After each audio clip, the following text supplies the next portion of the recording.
We're back in public session. Item F, Treasurer CFO's business consent agenda. I'd like to recommend that the Board of Education approve all items listed in the treasurer's consent agenda. So moved. I'll second. Been moved and seconded. Any discussion? Roll call, please. Ms. Moffett? Aye. Ms. Schofield? Aye. Ms. White? Aye. Mr. Gomez? Aye. Mr. Martin? Aye. Item G, Treasurer CFO business, Mrs. Christie Stoikoi. I would like to recommend that the Board of Education approve the donations as listed. So moved. I'll second. Moved and seconded.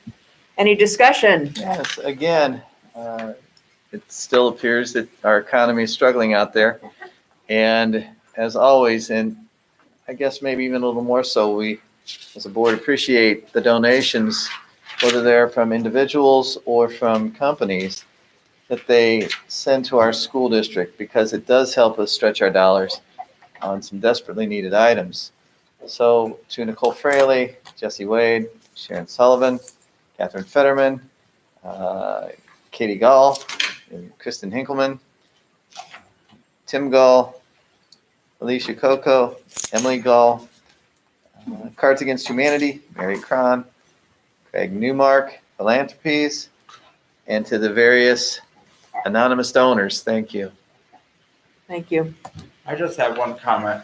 It seems that every meeting Richardson has stuff donated to them. So they've got some sort of skill set over there They do. in getting donations that perhaps They we really could do. ask them to maybe do a write-up on, share with our other buildings. Seriously, share with our other Wow. buildings to see I what know. is it that they're They doing do. that's helping create this, and how can we possibly recreate that in other buildings to generate the level of donations they get. I would suggest to you that Tammy Brown would cringe a little bit, because one of the teachers was a Preston teacher that went to Richardson. Uh-huh. Oh, well, She's taken her skill Skill set with her, yes. elsewhere. Yeah. If she can share her, if she's willing to share her secrets, they That would can be benefit wonderful. all of our buildings. Yeah. Thank you. Roll call, please. Ms. Schofield? Aye. Ms. White? aye. Mr. Gomez? Aye. Mr. Martin? Aye. Ms. Moffett? Aye. Comments this evening? So we just submitted the application today for our original CARES Act fund to be approved by ODE. We should be receiving the state money, which was around $204,000, soon. They're looking in the next week or two. In addition to what we already had, the about $500,000 from the federal government. So those are both different. The federal government dollars require us to provide equitable services to our non-publics, so they get a portion of that. The state is doing it different. They're directly giving money to the non-public, so that money is untouched. We will receive that full $204,000. So. Thank you, Ms. Stoikoi. Item H, Superintendent CEO's business consent agenda. Thank you, President Schofield, members of the board. It is recommended that the Board of Education approve all items listed in the superintendent's business consent agenda. So moved. I'll second. Moved and seconded. Discussion? I'd like to personally congratulate on behalf of the board, Gage William Riddle, for completing his high school requirements and being awarded a diploma. We wish you the best, Gage. Roll call? Ms. White? Aye. Mr. Gomez? Aye. Mr. Martin? Aye. Ms. Moffett? Aye. Ms. Schofield? Aye. Item I, Superintendent CEO's business, Dr. Todd Nichols. Thank you. The first item is facilities construction update. I did receive correspondence from Cheryl Lyman with the OFCC. So I will share that with you and the community at this time. First of all, she says, I hope that you and your students, staff, and families are doing well. Earlier in the summer, you communicated Cuyahoga Falls' desire to participate in the Expedited Local Partnership Program, ELP. This message is a follow-up to that email and the subsequent conversations with Bill Prenisel. Senate Bill 4, which was signed earlier this month, provided capital appropriations for school facilities projects. While the bill is not effective until October 13, 2020, its passage allowed us to initiate the analysis of OFCC's funding capacity for the 2020-2022 capital biennium. Once we complete the analysis of funding needs of districts with currently funded projects, we will be better able to determine if Cuyahoga Falls City Schools can be reasonably expected to receive assistance within 2 years or not. I am hopeful we can make a determination in September, although given the events of this year, the timeline may change. And then relay our decision regarding the district's eligibility to participate in ELF. So that's the latest news from OFCC. So more hurry up and wait, and this time until September.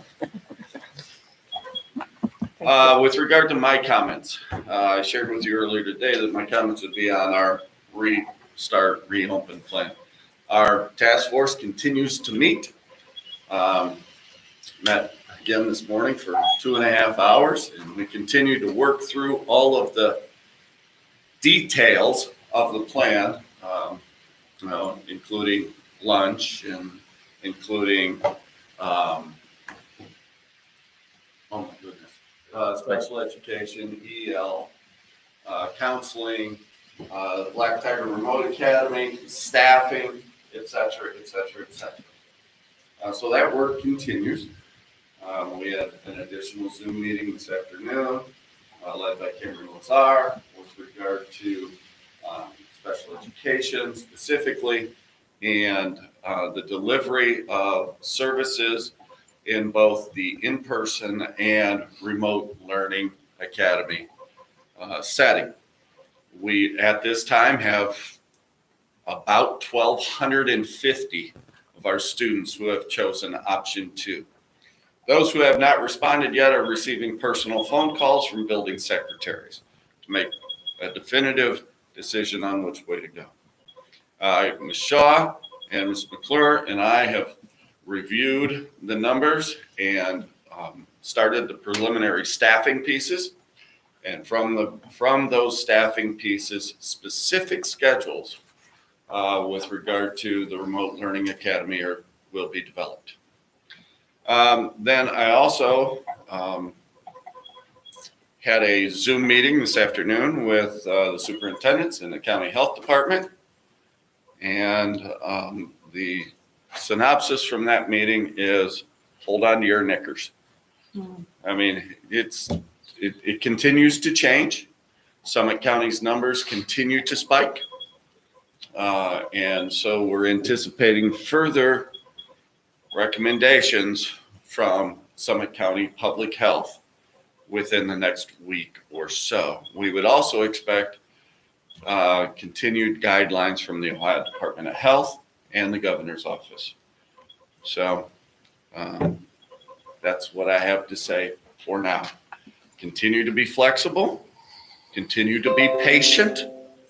This process is incredibly stressful for everyone.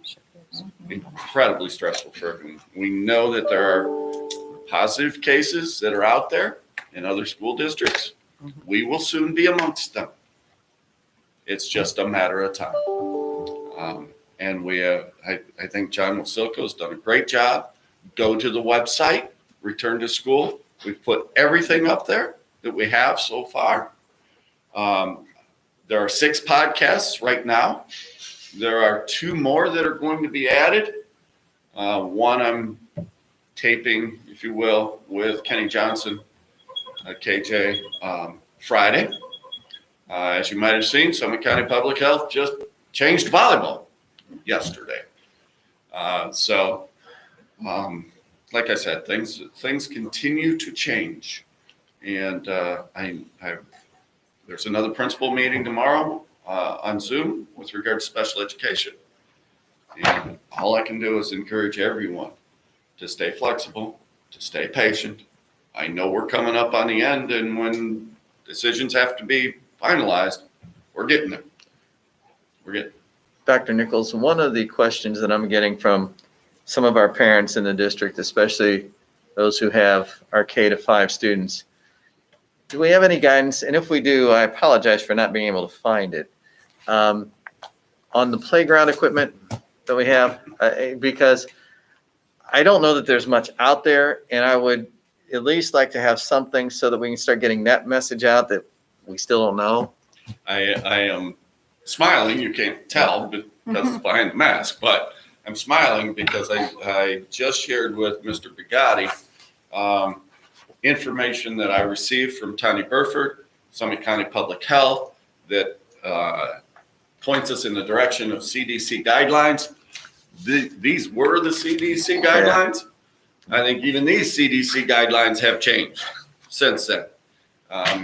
And specific to the comment made by Summit County Public Health today was what we encourage is kids wash their hands a whole lot before they go out and when they come back. Okay. And in her words, the document that I just shared with Mr. Bugatti is not terribly helpful. Yeah. Right. So no one's telling us not to Okay. specifically, at least nowhere that I can see in the document that I've received, but I'm going to have Mr. Bugatti look at it. That may be different than what we shared with the principals earlier today. I mean, that's how fluid it is. And The CDC makes a distinction between sanitizing and disinfecting. Yep. And they said that playground equipment, we should try to sanitize, but they said it is not a responsible use of limited disinfectants. So it's how they make those determinations is a degree I don't have, but it's interesting information to read. And of course, in our situation, the playgrounds are city playgrounds. And so we will have to be in communication with our Parks and Recreation Department as well. But that And is so if- considered exercise, correct? If It they're is at considered recess, exercise. so a mask Recess- would not- Yeah, mask would recess. not be required. Right, recess is exercise. So, So, Oh. yeah, and so we got, all of those pieces. I just encourage you, I can't say it enough. Stay patient, stay flexible. There is no right answer to this.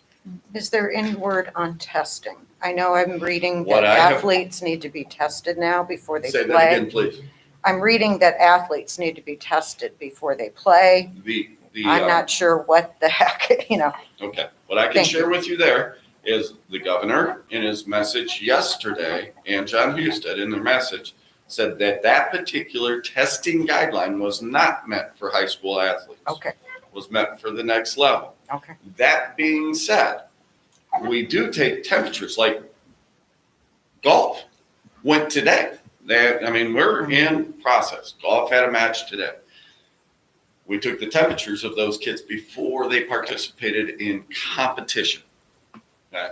And that's where we are with those kinds of things right now. Okay. Those are some of the things that I'm going to talk to KJ about on the podcast, interviewing him, and so on and so forth. I hope you had the opportunity to listen to some of those. John Wasilko, again, praise, right? And so we have a newsletter that's going out tomorrow. There'll be an all-call about the newsletter with attachment to the email tomorrow that has an awful lot of information too. Okay. So, And is it possible to test everybody that comes in? I didn't think so. no, We just don't have. no, in fact, Okay. when you talk to Summit County Public Health, there's really only 3 entities, Akron Children's, Rainbow, and Cleveland Clinic, that are even testing young kids. Okay. The school-age children. Those are really the only 3 entities that are even testing. The availability of tests is limited It's very for limited. that age group. Okay. Okay. So no, it's not possible for us to test Okay, prior to, and it would be inappropriate for us to test. We Yeah. are not medical professionals. So that's where we are Okay. on those things.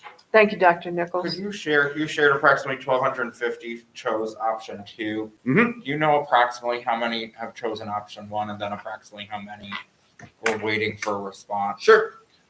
A little over 2,000, just short of 2,100 have chosen option 1. And another 750-ish, these are round numbers. Yeah. Okay. 750-ish are unheard Undetermined. from right now. But like I said, we have decided to make personal contacts to those families.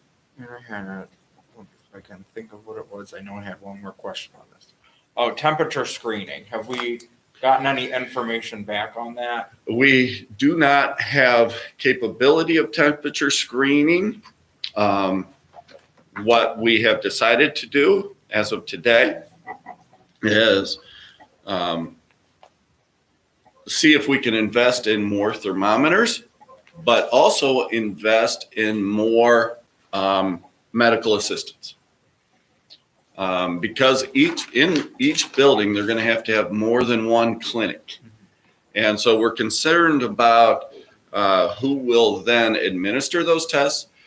The part of the concerns that we have are consistency in classrooms. Some teachers will want to test, some teachers will not. We also have concerns about HIPAA and sharing of medical information in that kind of a setting. So the guidelines or the guidance that we are going to give to our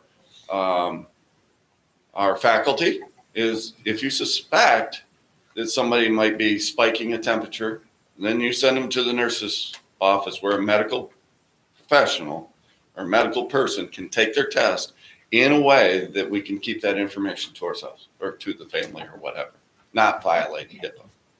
The last thing I had was, I know that we had gone to mask required before the governor changed that recommendation. So we were ahead of the curve on that. But we're talking about mask breaks. Are those going to be consistent with his order now that they're required to wear them while they're in the building? He even said in his message That's yesterday, okay. the kids are going to have to, Okay. they're going to need mask breaks. I just wanted to clarify that because people in the community, that's a concern, especially in those warmer parts of the buildings that we want. Yeah, they are absolutely, you can't wear these things all day long. At least that's not my experience. You got to be able to find a way to take a break. And while the temperature's warm, you can take mask breaks outside. If you go outside and you're 6 feet apart, you don't have to wear a mask. Okay. So, I mean, that is an option for our folks, is to just take their kids outside for a little bit. I know some school districts are usually really using the exterior or the exits of the buildings as passing areas, if you will, which seems so counterintuitive to what we Safety. dealt with a few years ago in the auditorium where we were talking about safety and security and locking everything down. But that's what some districts are doing because of the exact question that you're asking. Thank you. Mhm. We're ready for, thank you, Dr. Nichols. It was a little more comprehensive than I thought. There you go. Item J, board business. Item 1, Business Advisory Council member appointments. It's recommended the Board of Education reappoint the following members to the Business Advisory Council: Ms. Laura Petrella and Mr. Robert Gruber. So moved. I'll second. It's been moved and seconded. Any discussion? Well, I don't have any discussion on the particular members personally. I think they'll both be great people to have continue on with their service with us. What I'd like to see about, I guess there was some discussion about where maybe these, as we go in the future, where these recommendations should be placed. And my thought was that it really, because the Business Advisory Council is the board committee, it should stay as board business, and maybe move this so that when the Business Advisory Council gives its committee report, we could actually then have, if we've got recommendations, we could actually have that vote then during the committee report, we could have that called in. So that way it's there, it's specific to the Business Advisory Council. And then I would also go out and maybe make the suggestion that we as a board look at maybe the other, the Finance Advisory council as well, because it's also a board council or a board committee, that during those committee reports, if we have folks that wish to renew, so to speak, their term with us, or if we have a new recommendation, as I believe we did with Nate at our last board meeting, that we put that under the committee report. So this way it reflects what we truly wish to have happen with that committee, because I'm very happy with the way both of those committees are going. That's just my suggestion out. And with that, I will wait for anyone else. Thank you, Mr. Martin. So let's take that in consideration for those appointments, to have them combined with the individual who's reporting on the committee. Board of Education self-evaluation. We don't vote. Oh, we got to vote. Oh, please, I'm so sorry. Roll call. Mr. Gomez? Aye. Mr. Martin? Aye. Ms. Moffett? Aye. Ms. Schofield? Aye. Ms. White? Thank you. Item 2, Board of Education self-evaluation. It's recommended the Board of Education conduct a self-evaluation. So moved. I'll second. Been moved and seconded. Discussion. I reached out to Cheryl Ryan at OSBA per our discussion at our last board meeting. And so the information I can provide is that she would suggest that we do that as a special meeting, standalone. Don't try to add it on to a meeting. Don't put it at the end of a meeting when, you know, everybody's getting tired. That's not the best way to do that. Do it as a standalone piece. They would want to look at our governance documents, like what is our, and I know in our new policies that we're recommending, we'll talk about that in 2 items, that we created a new, like, this is the governance of the district kind of thing. She'd want to see that, because that helps guide her conversations of, okay, where are these things flowing? Where are you in regards to this, and how are we doing that? And so they would quote us at $900 plus any mileage. I don't know if they are coming right now or not, or if she would want to do it through Zoom. OSBA's been more cautious than some in regards to reopening their workplace, I know. So that's a good discount. If we can schedule it before the end of the month, if we want to, we get a $100 discount because it's their summer rates, and it would only be $800. But I think in terms of all the, you know, in terms of that money we put aside for our purposes in continuing education, we're not touching very much of it this year, because you really can't go places to go to these conferences that we usually do. So I think in many ways this fits in especially well this year, because we don't have those things, that it gives us the opportunity to do that, and gives us the funds in some sense that we're still being responsible financially, because $900 is certainly not a huge amount, but it's still the people's money. But we've certainly saved more than $900 without the, you know, conferences that have been canceled that we aren't going to. So with your approval, I would then confirm that with Cheryl and look for dates as well. Are you looking for dates in August? Because my calendar in August is pretty. If we can't do August, you know, it goes from $800 to $900, and I think we can afford that. So I think I would reach out to Cheryl to see if there are any specific dates that work best for her, and then I would try to circle back and offer those, because they would want Christy and Todd to be part of it as well and provide feedback. But I really think it's a good opportunity for us. Yeah, I had an opportunity to reach out to other board members in various school districts that I know throughout the state of Ohio that have some sort of governance protocol procedure. And I think I'm a little more comfortable with, if we're going to head down the path of the OSBA and what their guidelines are, their guidance is, I'm more comfortable with what they have for the governance, for kind of a self-check is the way I kind of refer to it. So if we're looking to do something to try to save the money, I don't shoot the messenger, okay? But Saturdays would probably be the best for me because of everything else that's going on. I don't want to tie anybody else's Saturday up because of everything that we have going on during the week. And I know that we all have lives and families on the outside. So that's where I'm willing to participate, but my August availability is very, very, very limited right now. Other comments? Anthony, if you could see which dates they have available and then bring it back to us or send us an email, that would be I appreciated. can ask her for Saturday dates as well and just get a comprehensive Thank you. pieces part. But if we are willing to go forward, I'd ask that we approve it so that she can write up the contract that she has that, because she was somewhat reticent to approve to send me something in writing when we're just having a conversation about it. So give her a little more certainty so she could spend her time to prepare something for us. That's good. For me, I would say if it's something we can schedule in September, I would. Oh, yeah, the okay. date, I don't think we need to pick the date tonight, and I would definitely make sure, I mean, if we can't all be there, it's not gonna serve its purpose. So, we'll make sure everyone can be there.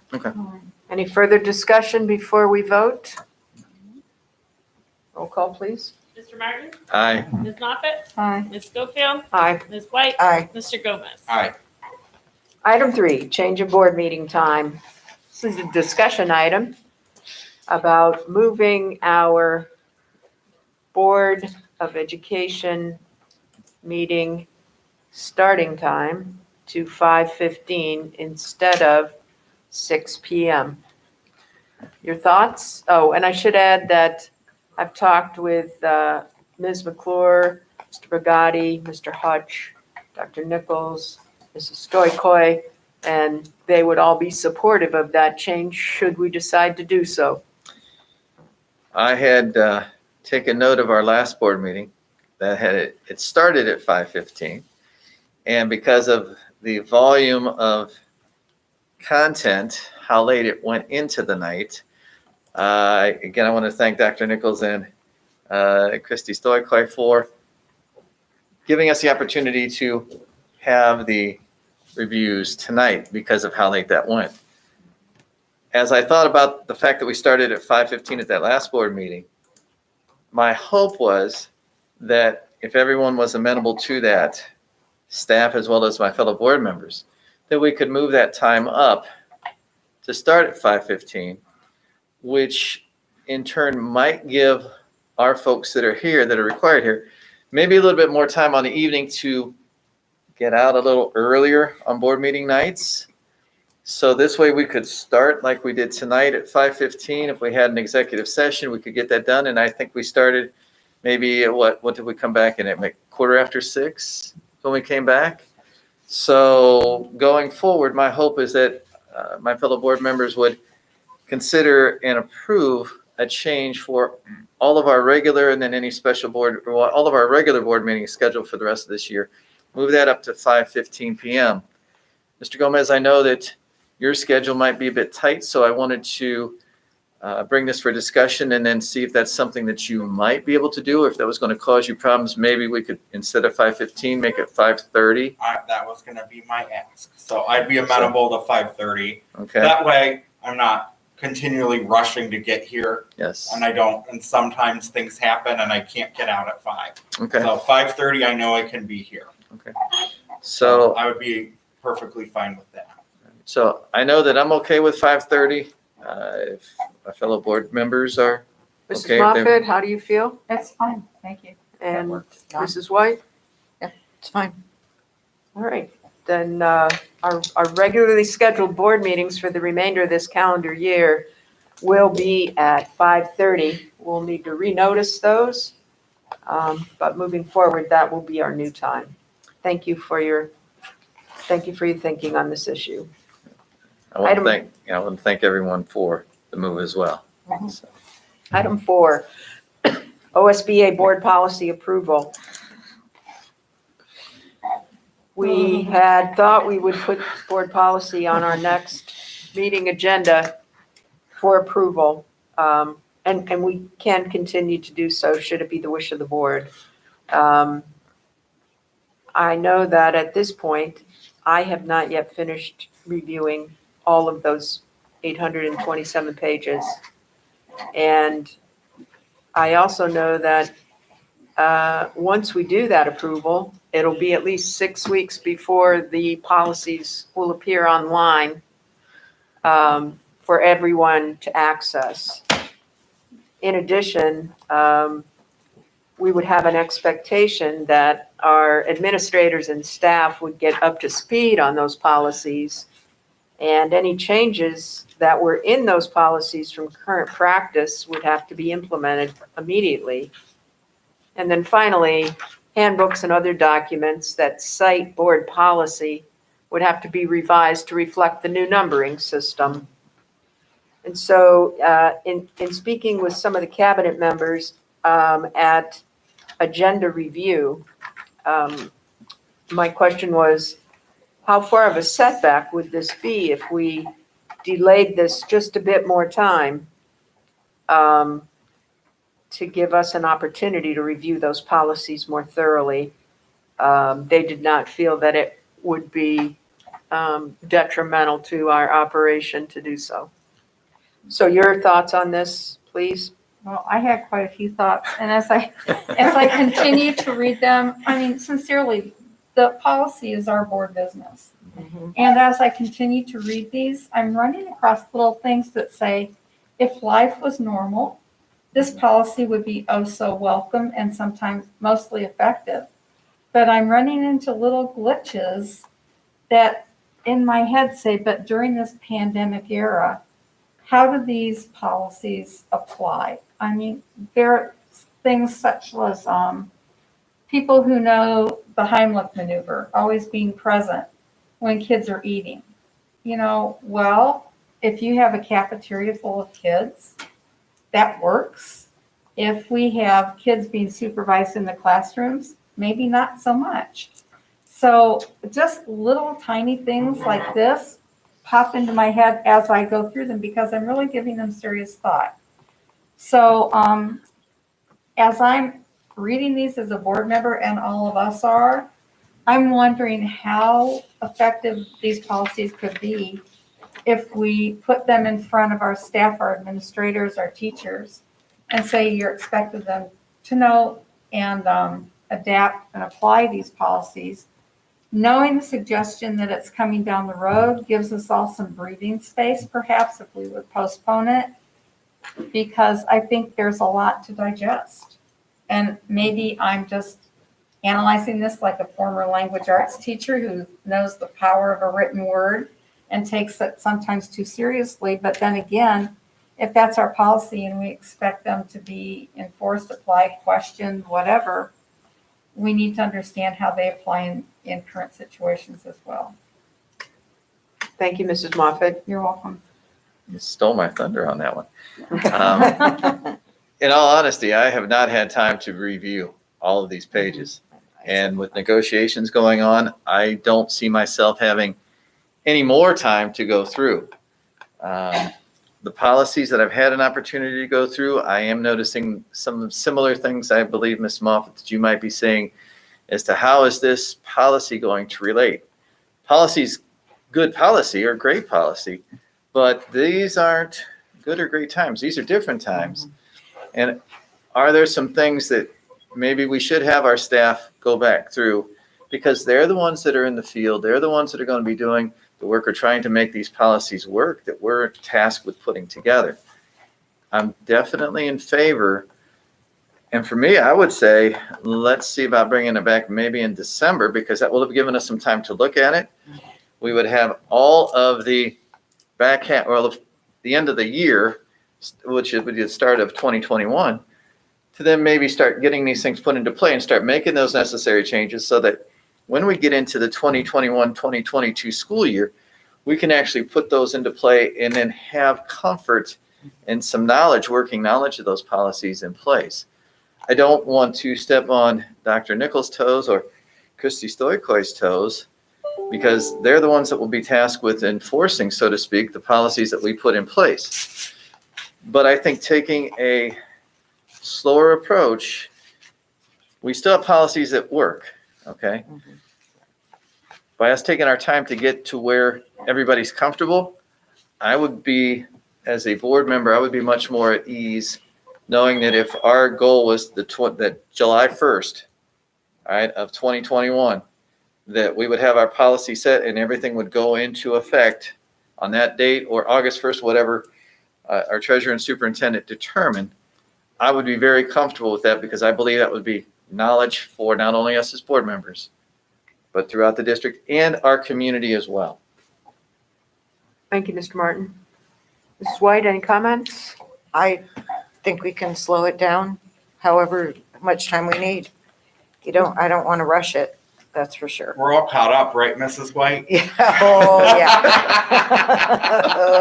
Mr. Gomez, any thoughts?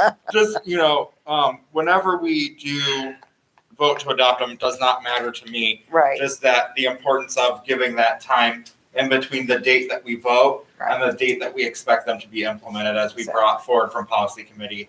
That's really important. It's important to make sure that we give our administrators time to understand them. The only thing I want to make you aware of is that by doing this, which I'm perfectly okay with doing, you're going to double up your reading in the meantime, because you're going to continue to get Yep. these Pepple and Wagner updates that we're doing in policy committee. We're also going to be working on the PDQs, which are the updates from OSBA. So you're going to get double work because you're going to get Pepple and Wagner updated policies right. for first read and approval, and then you're going to be added on to your OSBA booklets, those updated policies as well. So just be aware that that's also going to be occurring, which I'm fine with doing. We're going to do it in policy committee. We're going to do both just to make sure we're covered for now and we're covered in the future. God. But I want to make sure you all know you're going to get added reading. Yeah, Perfect. Here's a question that I have for you. Are there many policies that are coming out that are pandemic related that should probably be in front of us? Yeah, I mean, there's a policy, there's policy with regard to face masks, for example, Right. that may frankly change based upon what we Yeah. just heard,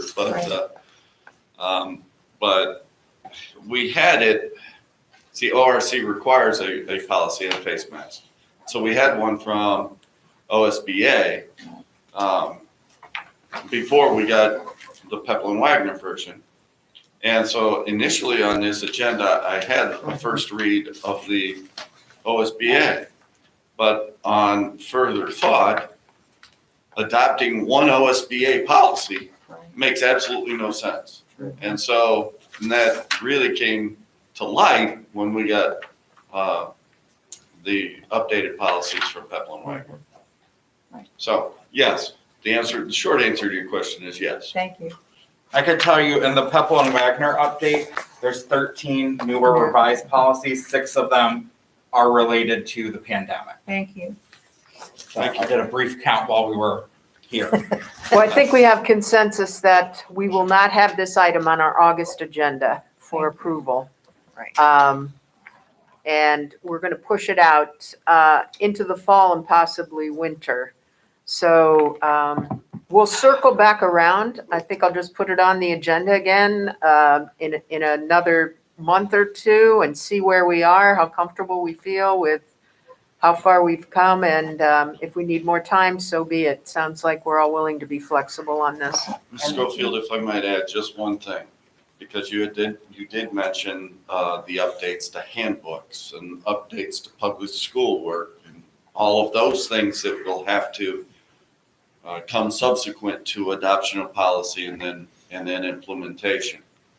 Quite frankly, the better time for us to do all that work is as we're transitioning into another school year. As the handbooks are starting to come out, as public school work conversations are taking place, those kinds of things.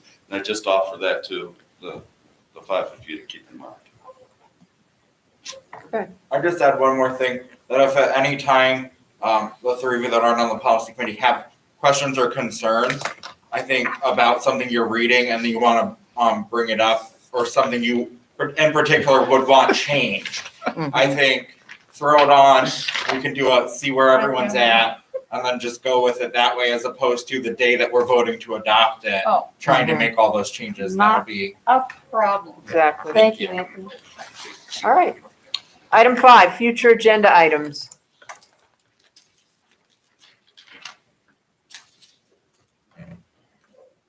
Hearing none. Item 6. No, I do. I want a school update at that meeting because that'll be a little bit before school opens.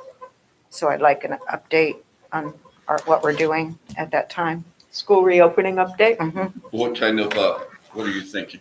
Just what we're gonna do, because it's, Do you need another presentation? oh, or do you- no, not necessarily, Or just basically what I shared tonight, but in more detail? a little more detail of what we're actually going to do at that time, because I know, like you said, everything's changing pretty quickly. Mhm. So I thought that August 19th would be a good time just to see if we're settled. I don't know if we will be, but, because it changes. And, But I'd like an update at that time. right, and in the Google documents, there's a lot of things in there, right? The planning, drive, if you will, in the Google Docs. There is a, still draft. I want to reiterate that. I hope Julie Jones is listening because she reinforced that many, many times today in our meeting. So, it's a draft of our PD that week, PD schedule that week. Mhm. And we'll start with basically a live stream convocation for the morning, where I'll start, Ms. McClure will chime in, and probably all of the team will chime in. So, so I'm offering that to you as an opportunity to participate in that live stream then as well, and see what we're rolling out to the staff Okay. on the 17th. Like I said, it could change on the 16th. It could change again Yeah, on the 19th. I'm aware, Yeah. aware. It could change, yeah. So All right, we're ready for committee reports. Do we have the book club on for the second meeting too? We do. Okay, thank you. Oh, Mr. Alliance? Hutch, may I just interject one thing? Thank you for your information about Google Mail. But I'm working on it at home. I've worked with technology before. And the first thing I ran into is, invite Chrome into your world. So, I have the Gmail ready to go. I have my password and everything like that. And then it says, but how do you want this delivered? Interestingly enough. So I think I might need a private tutorial with maybe someone. Yes, that the can sit- contract you approved tonight provides for some, we call it white gloves. I appreciate that. Good, 'cause I may It's too. like, okay, here we go. This page Yeah, comes so up. Either myself, any of our tech people, or Ab and I, or the company who's helping us with the migration, would be happy to support, Thank you. especially some of our Senior. important. You're so kind. Wasn't going to go down that road. Yeah. As someone that has an addiction to checking their email, I'm very excited that I was able to add my Sea of Tigers account to my emails that come up when I open mail. And now we don't have to open in a browser. Yeah, I have As someone who has an email checking addiction, very I've been thrilled. waiting for this for a long time. sure. Mhm. I'm Yeah. worried about some key people. who are- Yeah. It's not me. It's right. It's a necessary Okay. I think he's talking about me. Oh. Oh, I do have a personal Gmail, but I'm not sure if I'll be able to, get this one because I can't even remember my CF Tigers. I don't even know what it is. So. It's the same, it's just at cftigers.org and the same password that you're using for your, Right now. your Okay. Neonet. But see, one. I It's the have it same always password. on, it's in there. So now I don't know what, if I remember. but, okay. Okay, thank you. So it'll be a few years of working to really slick things through. That's our plan. I Thank love you. there's Is a it double versus you entendre think? for sync. I'm not really as adverse as he thinks, because having one email account would be good. Yeah. We're ready for committee reports. Alliance for School and Community Growth. Mrs. Moffett. Not yet. Athletics and I have a Zoom link I tried to get it out today, but it'll go out tomorrow, just a All right. reminder. But it's gotta be a hard stop at 9 because we have negotiations. Right. Athletics and Activity Council, Mr. Martin. Dr. Nichols, if you could have KJ get the next meeting date out for us, please. And whether he would like to have that as a face-to-face or virtual, that would be appreciated. Athletics are as much up in the air as everything else that's going on right now. I did want to give a quick shout out. I don't have all the details, but our baseball team is slated to play, I believe, Woodridge's baseball team tomorrow. I'm not sure the time. I believe it's 4:00 or is it 7:00? 6 o'clock. Is it 6:05? 6 Okay, o'clock. apologize for that. But I'm happy to see, I believe that's the seniors Yes. invitational for our seniors versus the Woodridge seniors. And I'm happy to see at least something of normalcy for our kids. It's a different time out there.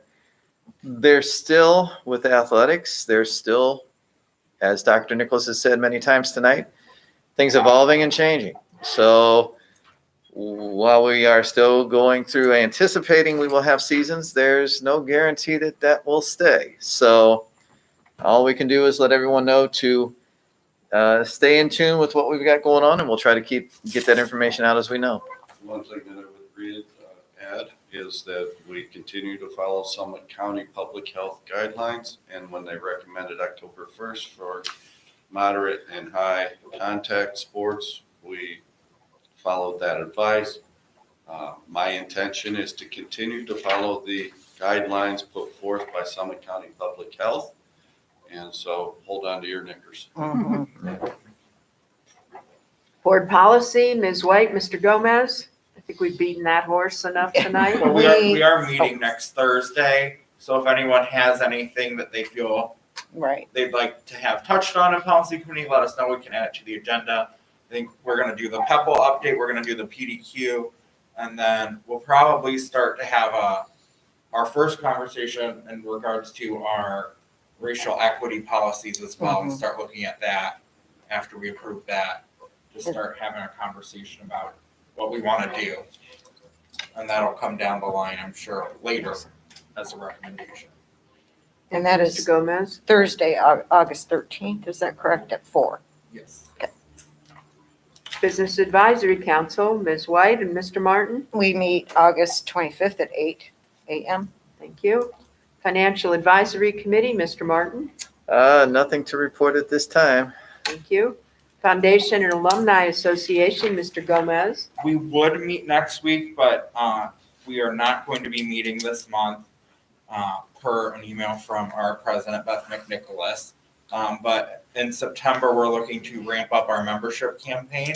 As I like to remind everyone at every meeting, you do not have to be an alumni to be a member of the foundation. Anyone can join.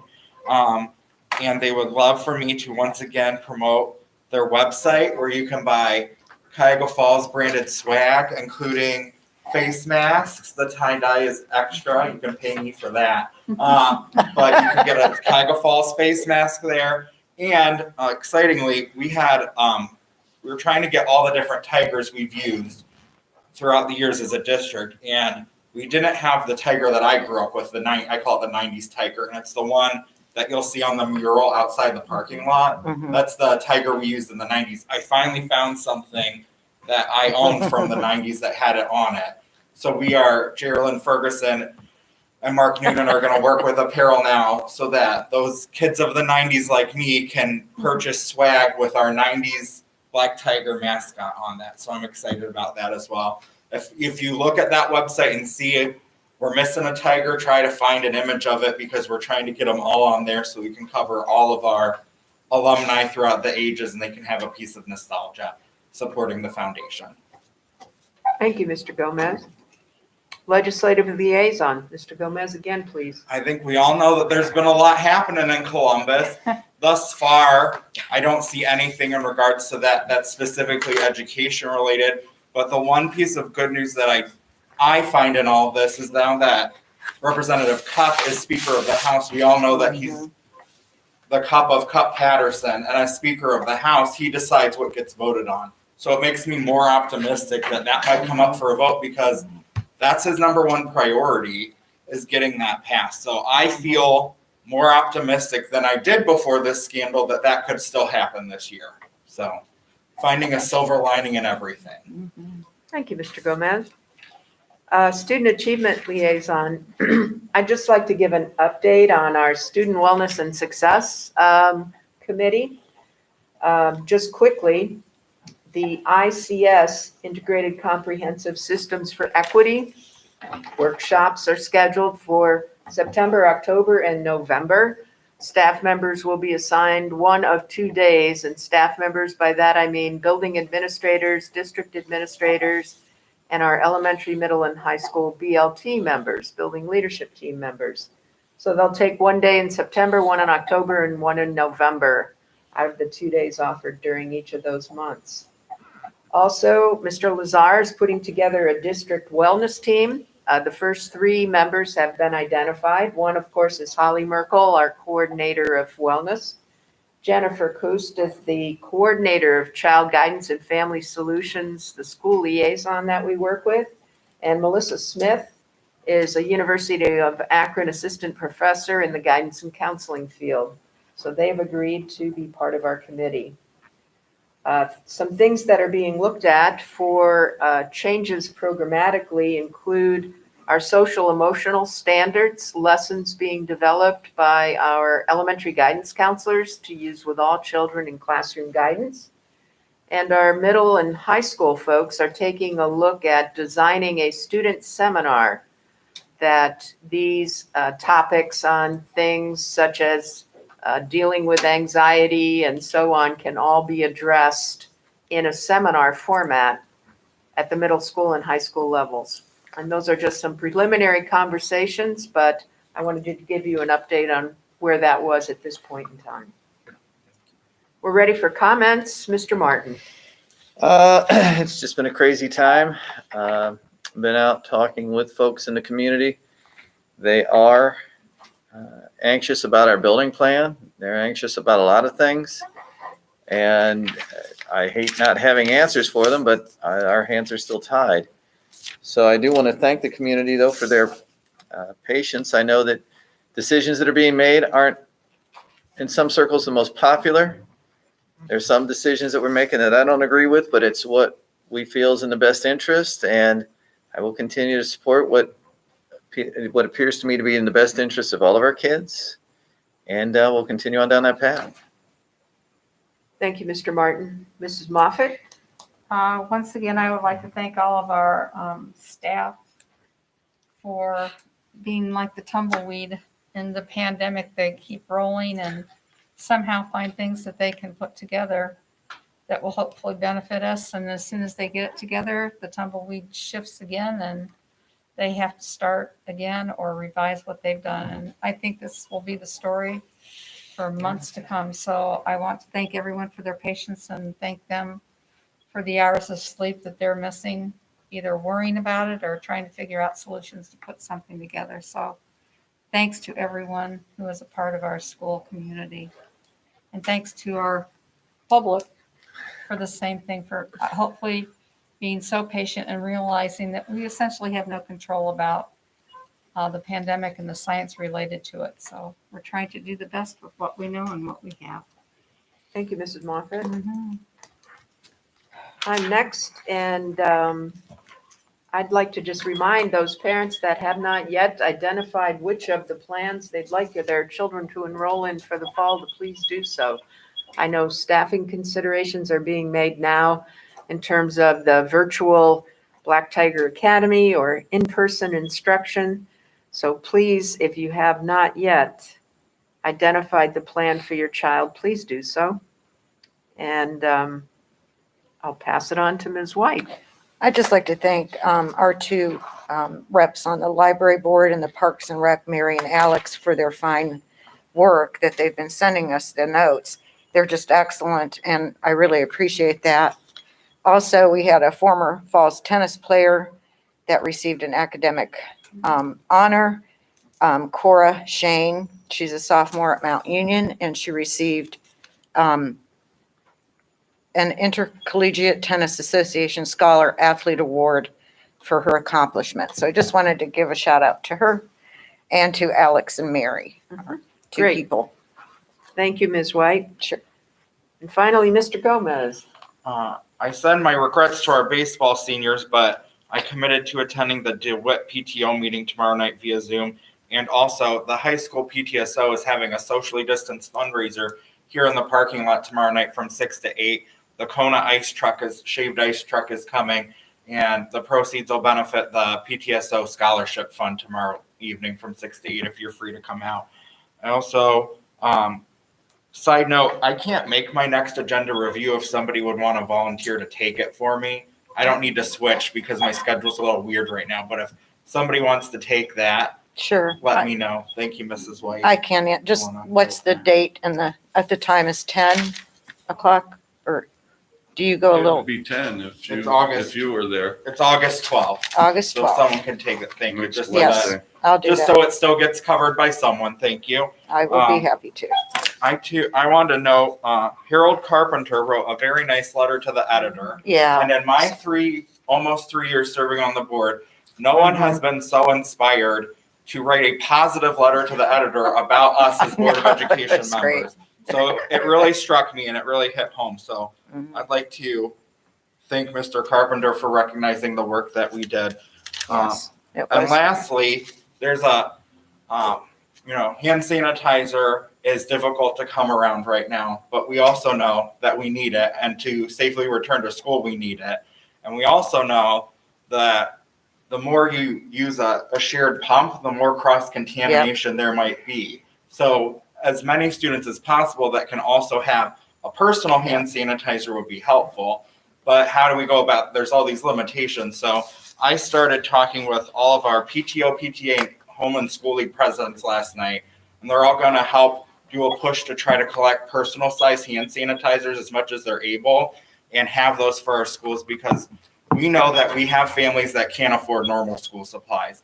And now that we're adding on these additional things that they need, we know that they can't afford that. If they can't afford a folder, they're not going to be able to afford these things either. So I want to thank our PTA, PTOs, and HSLs for stepping up to the bat and trying to help with that. And I also want to give a shout out to Hope Soap on Front Street. I reached out to Nathan last night, and he's going to come through with a donation of hand sanitizer to us. And he's also going to produce hand sanitizer and sell it at his cost of manufacturing only through our PTA, PTO, and home and school leagues. And I'm going to donate to that as well. And when I get more information, I'll share it out if anyone else would like to donate towards that. And all of that hand sanitizer will be distributed to our buildings here in our school district to benefit our children and make sure that they are safe in our buildings. So big shout out to our PTA, PTO, and home and school leagues, and Nathan at Hope Soap, because that's really amazing work. Thank you, Mr. Gomez. Lots of good news. Ms. Schofield, I forgot something, may I? Sure. I just wanted to thank Mr. Gomez. I forgot I had it in my, for his work on the LGBTQ and Black Lives Matter resolutions and putting those together. I really appreciate that, Mr. Gomez. Just wanted to thank you publicly. Thank you, Mrs. Moffett. Ms. White. That's why. It's okay. We ready for K? Uh-huh. Executive session pursuant to Ohio Revised Code, Section 121.22G1. It is hereby moved that the board adjourn to executive session for the purpose of considering the employment of an employee or official of the school district. I'll second. Moved and seconded. Any discussion? Roll call, please. Ms. Moffett? Aye. Ms. Schofield? Aye. Ms. White? Aye. Mr. Gomez? Aye. Mr. Martin? Aye.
Is there a motion to adjourn? So moved. I'll second. Moved and seconded. Roll call.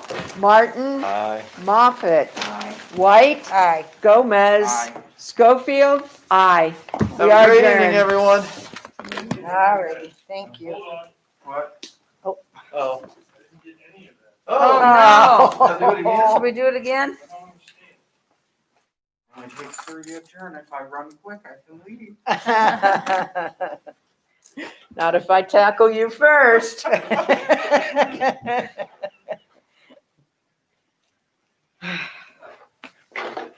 By the way, I apologize. Karen, oh. Good, Is there a motion to adjourn? so moved. I'll second. Moved and seconded. Roll call. Martin, Aye. Moffett, Aye. White, Aye. Gomez, Aye. Schofield, aye. We are adjourned. Okay. Meeting adjourned at what time this? Don't forget your books. Oh, yeah, I know, I'm getting them. Yeah. Enjoy. And thanks. I know. Okay, Anthony, shoot.